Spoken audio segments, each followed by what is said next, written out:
Hello dear students, let's do today the back exercises including question answers of chapter 15 10 आमों की कीमत.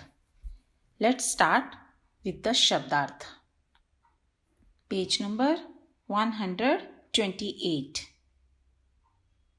पहला शब्द है पोशाक मीन्स वेशभूषा ड्रेस.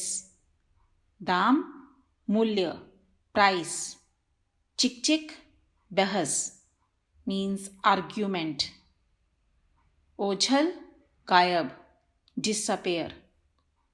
लाचार असहाय हेल्पलेस. फैसला निर्णय डिसीजन. यातना कष्ट या परेशानी मीन्स पेन. आगे है पाठ को समझें. इसके अंतर्गत हैं प्रश्नों के उत्तर. पहले हैं मौखिक. पहला प्रश्न है स्वामी को पिताजी ने क्या आज्ञा दी. उत्तर स्वामी को पिताजी ने बाहर जाने की जगह बैठकर पढ़ने की आज्ञा दी. ख स्वामी ने पिताजी से आमों के बारे में क्या पूछा. उत्तर स्वामी ने पिताजी से आमों के बारे में पूछा कि वे कच्चे थे या पके हुए थे. ग पिताजी ने क्या कहकर हार मान ली. उत्तर पिताजी ने यह कहकर हार मान ली एक आम की कीमत होगी 15/10. अब इसे सरल करो. घ स्वामी नाथन को कहाँ धकेला जा रहा था. उत्तर स्वामीनाथन को गणित के भयानक क्षेत्रों में धकेला जा रहा था. अगला प्रश्न स्वामीनाथन के पिता शाम को 5 बजे कहाँ जा रहे थे. उत्तर स्वामीनाथन के पिता शाम को 5 बजे क्लब जा रहे थे. लिखित कुछ शब्दों में. क पिताजी आंगन में क्या पहनकर खड़े थे. उत्तर पिताजी आंगन में धोती बनियान पहनकर खड़े थे. ख किसकी बात सुनकर स्वामी के मुंह में पानी आ गया. उत्तर आमों की बात सुनकर स्वामी के मुंह में पानी आ गया. आगे स्वामीनाथन के पिताजी आग बबूला क्यों हो गए. उत्तर स्वामीनाथन पिताजी द्वारा दिया गया गणित का सवाल हल नहीं कर पा रहा था, इसलिए पिताजी आग बबूला हो गए. आगे स्वामी ने क्या उत्तर बताया. उत्तर स्वामी ने यह उत्तर बताया कि कृष्ण को 6 आने देने होंगे. अगला प्रश्न पिताजी किसे अपने साथ क्लब ले गए. उत्तर पिताजी स्वामीनाथन को अपने साथ क्लब ले गए. ज्यादा शब्दों में.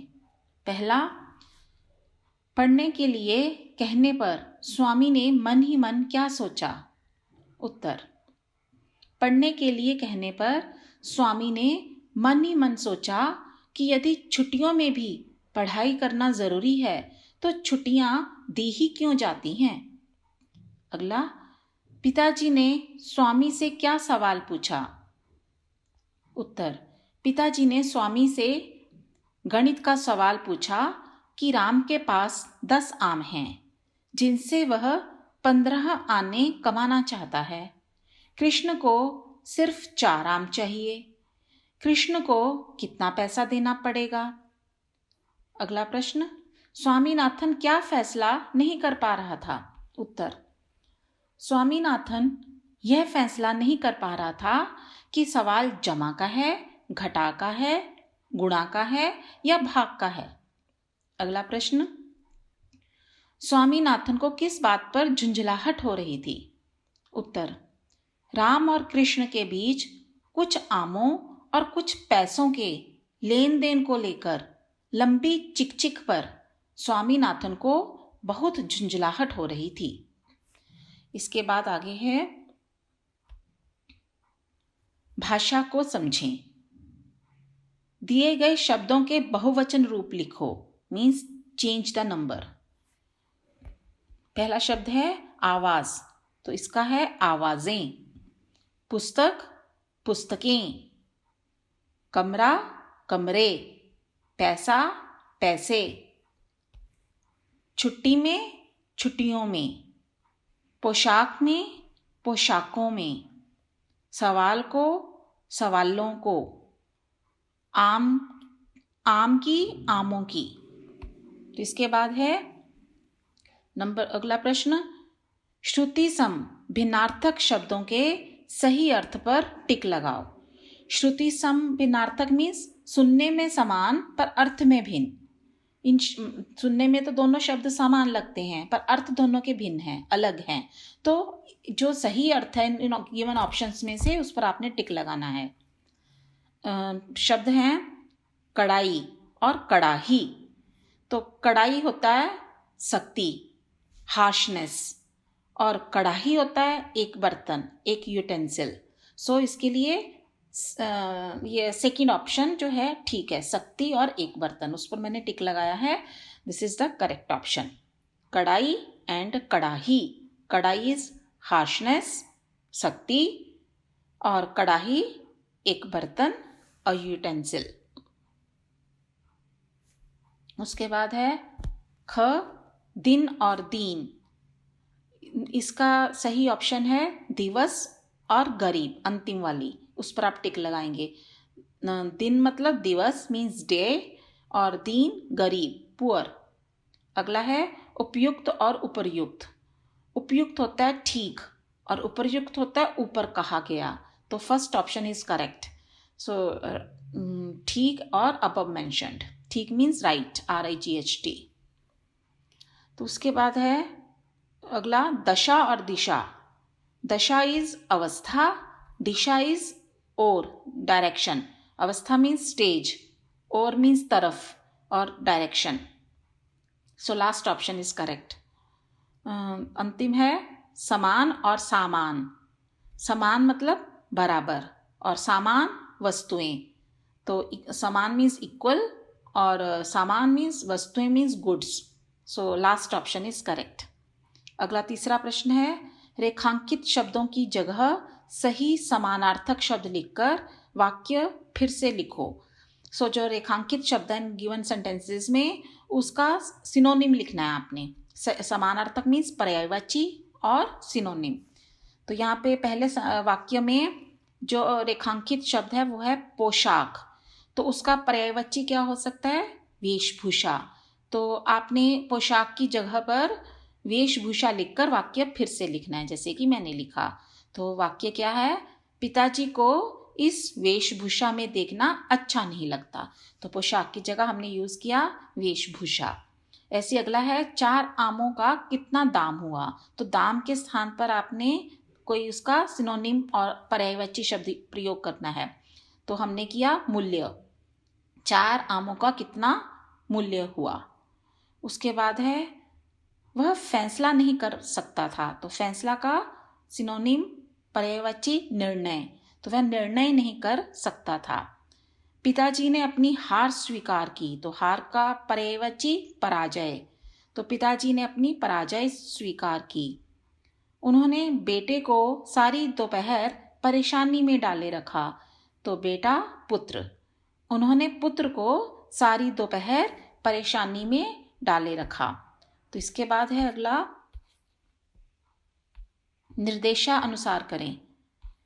निर्देशानुसार उत्तर दो। तो इसमें क्या करना है आपने, उन्होंने ब्रैकेट में निर्देश दिए हैं, इंस्ट्रक्शंस दिए हैं।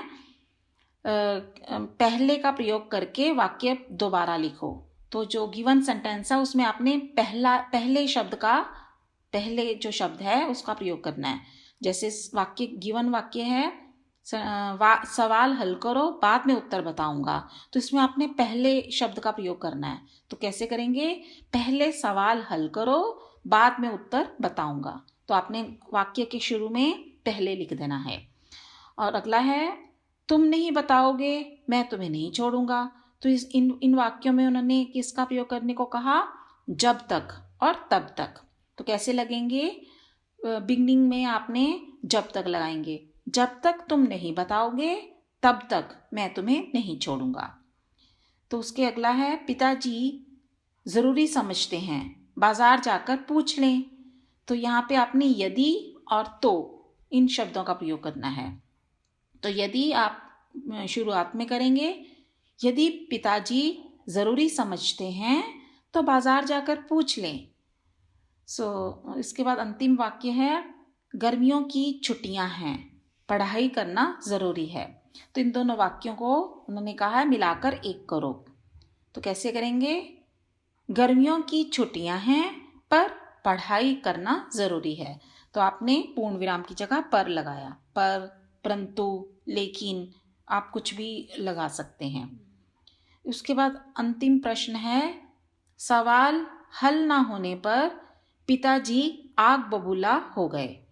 रेखांकित अंश एक मुहावरा है जिसका अर्थ है बहुत गुस्सा होना। तो आग बबूला होना एक मुहावरा है जिसका अर्थ है बहुत गुस्सा होना। अब इस अर्थ के कुछ अन्य मुहावरे नीचे दिए हैं, उन्हें वाक्यों में प्रयोग करो। तो यहाँ पे 5 अन्य मुहावरे दिए हैं पर सभी का अर्थ जो है बहुत गुस्सा होना ही है। जैसे खून खौलना, इसका अर्थ भी बहुत गुस्सा होना। इसी प्रकार आपे से बाहर होना, आग बबूला होना, अंगारे बरसना और लाल पीला होना, इन सभी का अर्थ क्या है? बहुत गुस्सा होना। तो इनके लिए आपने वाक्यों का प्रयोग करना है।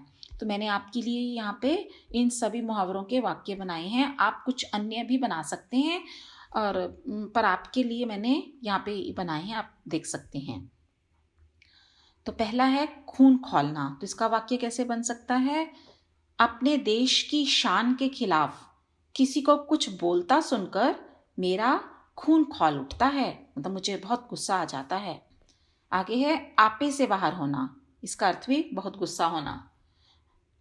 शाम छोटी छोटी बात पर ही आपे से बाहर हो जाता है, मतलब उसको छोटी छोटी बात पर ही गुस्सा आ जाता है। आग बबूला होना।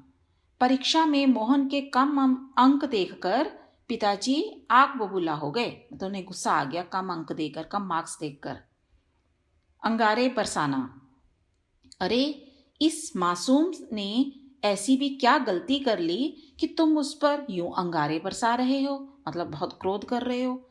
तो अंगारे बरसाना भी बहुत गुस्सा करना या क्रोध करना। आगे है लाल पीला होना।